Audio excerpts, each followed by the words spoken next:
la hin in ring in leng lang khom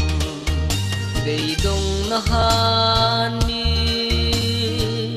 tum vel sin khom ingat na ding lal su kanei in kim makalal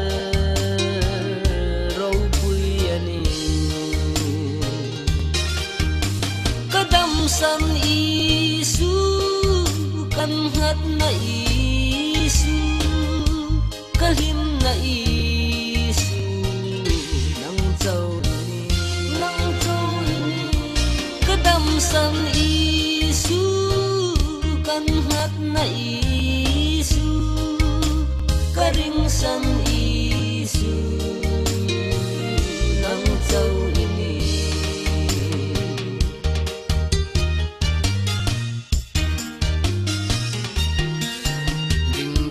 pathin ring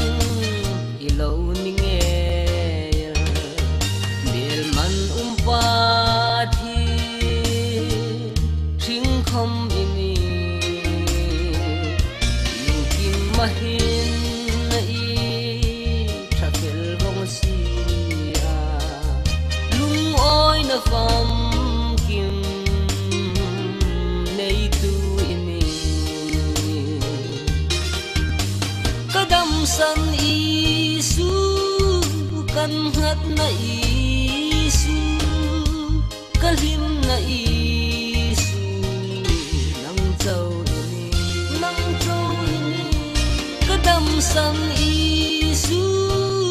kan hat na isu karing san isu nang chau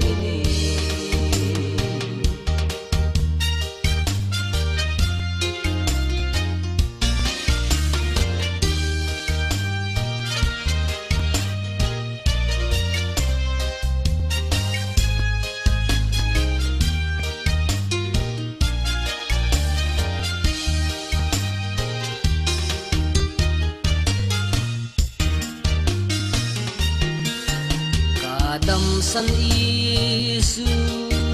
nang chau ini karo chan lu ta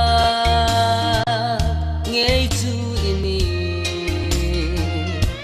ita dinga shin ka thupui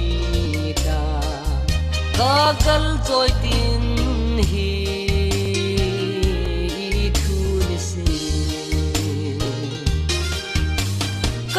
san isu